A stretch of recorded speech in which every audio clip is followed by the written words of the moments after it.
This is Lou's Golf and Fish Club.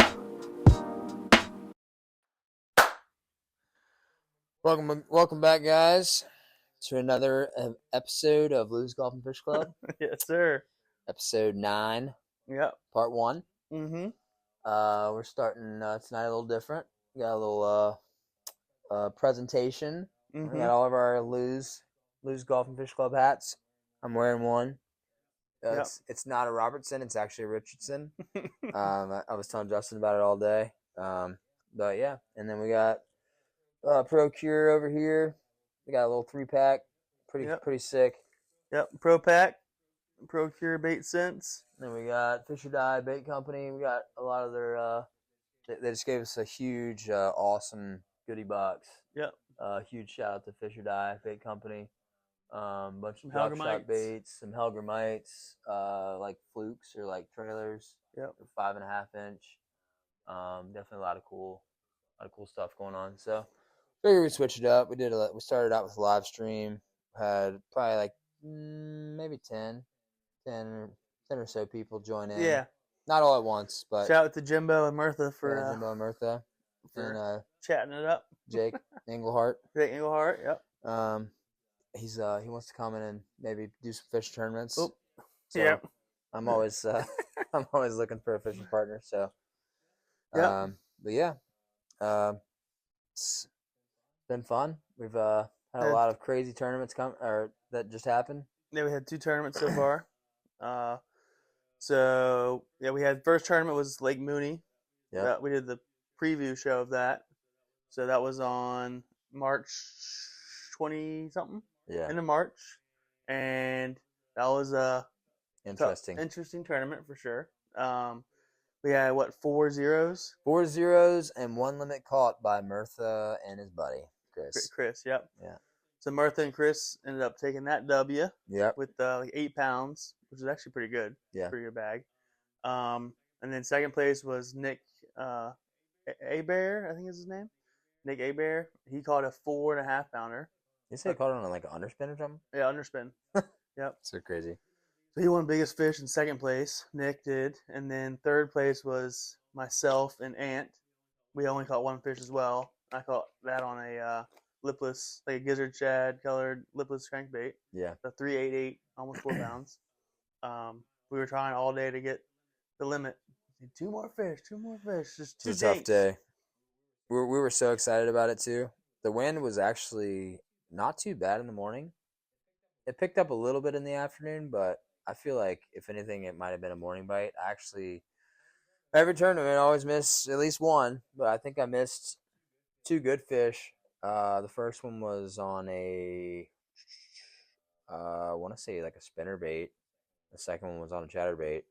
I'm like, Jesus, I guess I gotta buy some more baits to fix some barbs. I guess I don't know. That place is so annoying though. I feel like the wind is always in your face no matter where you're going. Yeah. When you're going out in the morning, it's dead in your face. Yeah. Anytime you try to all right, let's go over to that cove, dead in your face. Yeah. And when you're heading back to the ramp at the end of the day, it's dead in your face. It's like, dude, I don't know what it is with that place. It's like a wind tunnel, wind bowl. But they definitely weren't in pre-spawn. But it was funny. I caught that 388 pretty early. So we had launched, and I forgot my sunglasses. I don't know if I told you that. Because we launched when it's pretty much dark. So I left them in my truck. So we got to the first cove area. We had all went over there to that first little island. Started fishing around. The sun was coming up and getting bright. I started reaching for my sunglasses. I'm like, oh, dude. And it's like, what? I'm like, I definitely left my sunglasses in my truck. And he's like, well, that sucks. And it's a long drive back. I'm sitting there debating. I'm like, dude, I'm not gonna be sitting here fighting the sun all day. Yeah, you're gonna think about it all day. It's gonna throw you off. Especially here at Mooney, how clear it is. Like, you can actually, if you have good glasses, you can see a lot of stuff down there. Yeah. I was like, all right, just a couple more casts and let's just do it because get it over with. And I called Wayne because he was fishing around the launch at first. I was like, hey, how close are you to the ramp? He's like, not that close. Yeah. Oh no, he's like, why? And I was like, I left my sunglasses in my truck. He's like, I'm not that close. I was like, all right, yeah, I don't want to mess with other people's fishing anyway.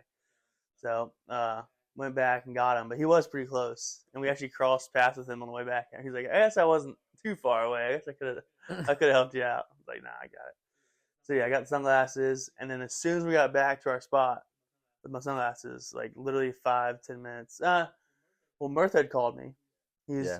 oh, I'm not catching anything. This What's place wait? sucks. Yeah, He always yeah, does yeah, that. yeah. And he's like, y'all caught anything yet? No, no, no. Let me get my swords mixed up. So, sunglasses came back about 9 o'clock. Caught that fish, 388 on lipless. Mm. We're like, let's go. It's early, 9 o'clock. Caught it. Then Mirtha called me right after that. I was like, hey man, have you guys caught anything? Like, nope, we haven't caught nothing. Da, da, da. I was like, man, this place sucks. Da, da, da. Like, yeah, man, we're trying to figure it out. Meanwhile, I just caught that 4. I'm like, let's go. And we thought for sure we would run into another 2 fish. We had all day to catch Yeah. 2 dinks. So I started throwing drop shot and like smaller stuff just to try to get 2 fish in the boat. Same with Ant, and we just could not get it. We couldn't get the 2 fish. And then we come in, and Mirtha has 8 pounds Well, after he called me and be like, we're not catching anything. I think he caught all 3 of his biggest fish right at the end, I thought. Mm-hmm. Well, he said they caught them all in the same like 10, 15-minute period. Yeah. And back to back to back, pretty much. Like they doubled up Mm-hmm. one time. Him and Chris doubled up with 2 3-pounders. And they caught another 2 3-pounder. Yeah, because my partner was like, let's go over there and fish with them. They're catching fish. I'm like, dude, you can't just like be like, hey, do you mind if we fish with you in a freaking tournament? Like, like what are you guys catching them on? You know, it's like we gotta explain your partner situation. The perfect lead into Aaron's. Yeah. So my partner was my wife's best friend's son, who is 13, and he's always wanted to fish, and every time we go over there, he's like, hey, you think you could take me out one time? And so she called me one day and was like, hey, can you take my son Camden fishing? I was like, I mean, I guess. I was like, I mean, only time I really get to fish is for tournaments, so sure, I guess, I'll take him out. So he was ecstatic to fish the tournament, like super stoked. I mean, what 13-year-old wouldn't be, super stoked to be on a boat, like fishing, like in the elements, tournament style at that age. In March. Yeah. So he was pumped, and before the tournament started, I showed him live scope and like what it looks like, and like pointing at fish. He's like, "Oh, so you're telling me those are all fish down there?" I was like, "Yeah." And he's like, "Okay, so like we can't use that in the tournaments?" And I was like, "No, that's how all of our tournaments are. When 7 o'clock starts, all electronics, especially live scope, is off. I mean, you can use side scan, down scan, whatever. Yeah. But he's like, well, how are they gonna know? I'm like, these kids are already trying to cheat. I'm like, dude, like you can't. No, it's like a brotherhood. Like we all have a trust with each other, and we built it. The rules have always been the same. Like they're not gonna change just because you're on here, Mm-hmm. And so I turn on down scan on the back, and I've got side scan on the front going. He's like, bro, look at all these fish. There's fish everywhere. I'm like, when the transducer passes a certain point, that's 3 to 5 seconds historical. It's all way back there. Mm-hmm. So if you want to go in circles all day trying to figure out where these fish are, which fish move constantly, it's like it's not going to work like that. Yeah. So pretty much the whole day was based on that. And then we hadn't caught a fish in like 3 hours, and I started throwing the big glide bait, the buka shad. Yeah. And and I had the Mega Bass 110 jerk bait on my other rod, and he's like, do you mind if I throw your jerk bait around a little bit? I was like, $25 bait. I was like, just don't cast it too close to the trees, and he's like, all right, cool. So he like cast it, and he was doing fine at first. On a spinning rod? Yeah, on a spinning rod. Oh, yeah. And he was doing fine at first, and then he got stuck in like a tree in the water, and he kept pulling on like this, and I'm like, no, just stop. We'll go get it. It's fine. Don't pull on it. He's like, no, I got it. Look, see, I got it. And I'm like, dude, you gotta stop that, dude. And then he was like, we got over to like one little cove on the other side of the lake. He's like, do you mind if I throw your glide bait? And I was like, Cam, I'm sorry, but I do mind. Yeah. 25 is fine, but 40 is not fine. Even 25, those jerk baits are not that hard to lose. That's the only thing with the jerk bait is like you're twitching, twitch. You think that you're in a good spot, but you hit like a random tree like that, random limb, like and it Yeah. just gets. And sometimes you like set the hook onto it. You think it's a fish. Mm-hmm. And like Yeah. last podcast, we were talking about like what I wanted him to throw, Mhm. and it was probably either going to be like drop shot or worm. Yeah. But after watching a 13-year-old that just can't stay focused on anything, it's like he needs a spinnerbait, a chatterbait, a crankbait, a lipless, something where he can just cast chuck and chucking one. that's it. Yeah, like a crankbait or something. And then at about the tournament started at 7, so about 7:45, he's like, "So you made sandwiches?" I was like, "Yeah. I made, I always try to make, a sandwich, bag of chips, some cookies, drinks, stuff like that, He's like, "Do you mind if I have one?" I'm like, "Dude, it's 7:45 in the morning. Did you eat breakfast? Like, did you eat breakfast?" He's like, "Oh, I don't know. I'm just kind of hungry." I'm like, "All right, sure. Yeah, go ahead. They're in the cooler, He's over there eating the sandwich. He's like, "Dude, this is really good. What'd you put on this?" I'm like, I don't ham, know, just ham, turkey, some cheese, and mayonnaise and mustard. That's it, And he's like, "This is good. Where are the chips at?" He's like, "Going through the cooler, like looking for the chips." I'm like, "Dude, it's 8:00." Like, and he's like, "You said you got cookies too?" So he goes through the cookies, eats the cookies, and then like 9:30, 10:00, he's like, "Hey man, you gonna eat your other sandwich?" I'm like, "My main focus is to get one fish in this boat. I don't care about the sandwich right now. Yeah. Like, I'll eat that sandwich either when the tournament's over or like when we catch our 3-fish limit." Yeah, or when I get too irritated and my stomach starts hurting, I'm like, all So right, I need to eat something. it's like every 30 minutes, he's like, "You need that sandwich? You need that sandwich? You need that sandwich?" I'm like, I was this close to being like, "Look, dude, you can just have everything in the cooler, whatever you want. Gatorades, cookies, chips, sandwiches, have it all. Just don't bother me up here. Jesus. I'll be fishing." Just be ready to get the net. And then I let him imagine if you had a big one on with the net, dude. He would like missed it or something. knock the hook out. I'm like, "All right, we're going home. We're calling it a day. We're done." But yeah, and then he wanted to learn how to use the trolling motor, which is great. I mean, it's awesome. I mean, it took me a while to learn foot control trolling motor. Yep. And so, I mean, the whole time at Lake Mooney, I was either on 8 or 10 because we're always like traveling from side to side. And so he had it on 10, and or no, I was in the front. I had it on 10, and I told him to turn it off, the back transom mount trolling motor. And I was like, "Yeah, just turn it to the right, like just twist it." And he's like, "Okay." And he cranks that thing all the way to the right. And I'm like, "No. And the boat's like, "Yee!" It's like, dude, we're about to get tossed off this thing. You steer it right. And then he's like, "Oh, you want me to twist it? My bad. So he finally turns it off. And he's like, "Do you mind if I operate the boat? Like, I just want to like know how to do it." I was like, "All right, look, toe is right and heel is left. But it's sensitive, like, so you have to be cautious." And there's an arrow. I was like, "You see the arrow, you see where it's pointing, and you can, control the boat that way." And he's like, "All right, I got it." So he's messing around with the button, like trying to get the button right, and the buttons is I'm like, "Look, just hit the CON. That means constant. Just keep it straight." So he turns it in like a complete 180, and we're like, about to fall off the boat again. I'm like, "Dude, it's just little movements, little right, little left, little right, little left. That's it." And he's like, okay. So I'm like sitting on the deck of the boat, hoping to God he doesn't fall in. Yeah, it's kind of hard with that electric steer too. Yeah. Like, Yeah. I'm like, well, at least he got experience, I guess. Yeah.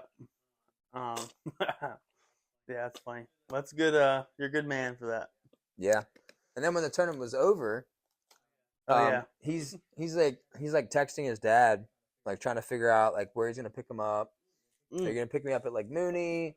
Wait! You gotta tell the story about you getting the boat, the trailer when you left him on the boat. With the trolling motor, just him in the trolling motor. So I told him, I was like, "Well, look, I'm gonna go get the truck and trailer, and like if you wanna, go out and try to like figure out how to, operate the trolling motor." Meanwhile, I'm the first one at the boat ramp. Meanwhile, everyone is back at the boat ramp. Yeah. Everyone is starting to like come up to the boat ramp and like waiting to like get their boat out. I was done. Like I know. was just like, right, we didn't catch anything. We're done. Yeah. So I'm like, don't go too far. I'll be back in like 5 minutes. Yeah. So Luckily, you brought your your remote. My remote.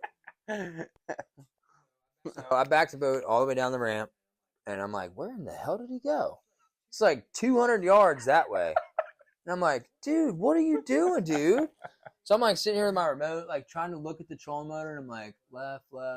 And he's like looking at me like, I'm like, Cam, let's go, man, let's go. We gotta go. Where are you going, man? And he's like, oh, you're controlling it? I was like, yeah, dude.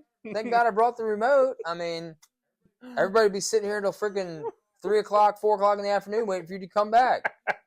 We all saw him too. We're like, what like, is he doing? Dude. He just kept going further and further away from the ramp. He's like, oh, constant, straight, cool, let's go.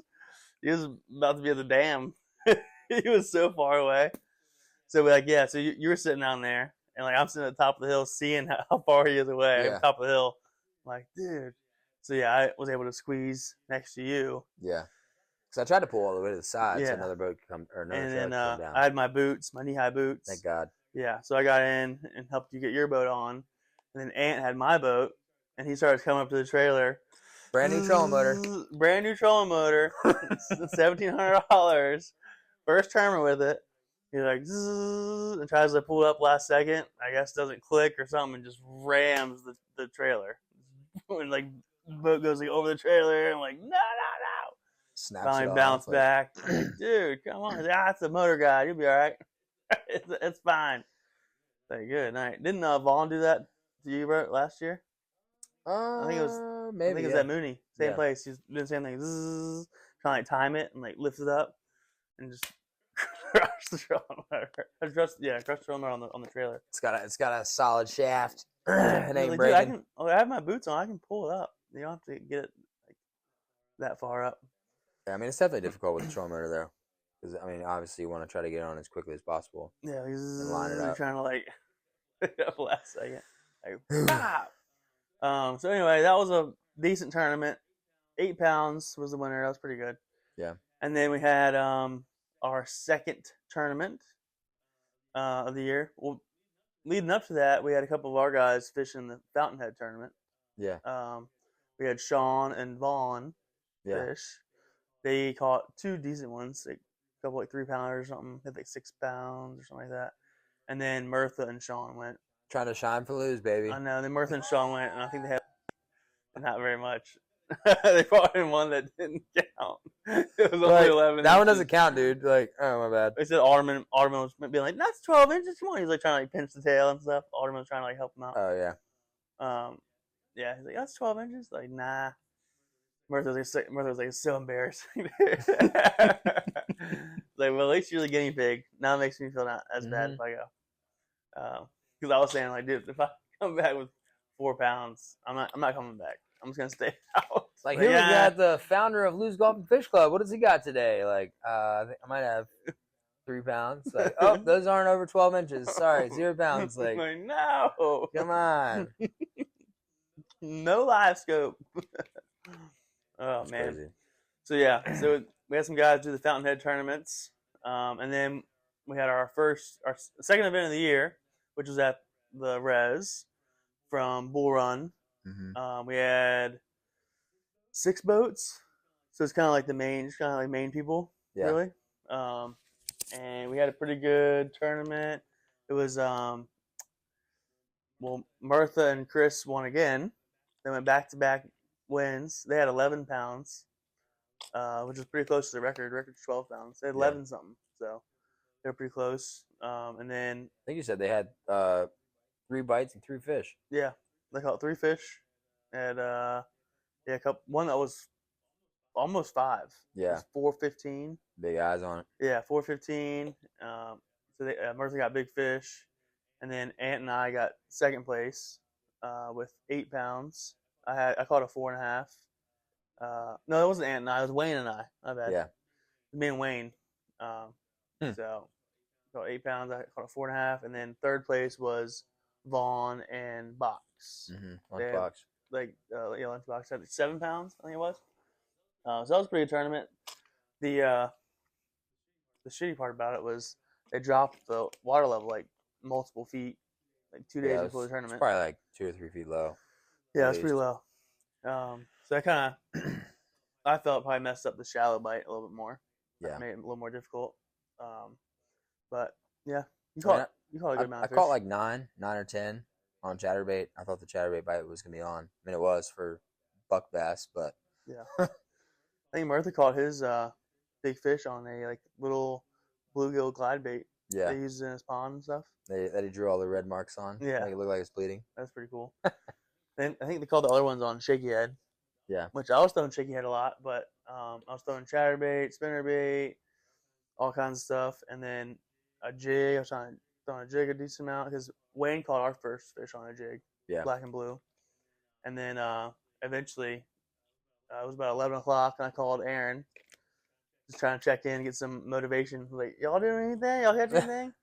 You're like, I think we caught like 6 or 7, but no size. I'm like, all right. So got off the phone with you, and then literally like 30 minutes after that, we caught our first fish, or second fish of the day. But my first was a 2-pounder. It's like, all right, let's go. And then yeah. literally like, I think next cast, I caught another one. It's like, all right, we got our limit. So we bounced over to another cove, and then that's when I caught that 4.5. And we were trying to catch another 2 or 3 pounder. I think Murtha said that Chris was like trying to like antagonize a freaking like bedded bass with like a shaky head. He's like, dude, stop, just move out of the way. And he said he casted that glide bait in there and was just like reeling it, you know, like little jerks, and he said he freaking hit it.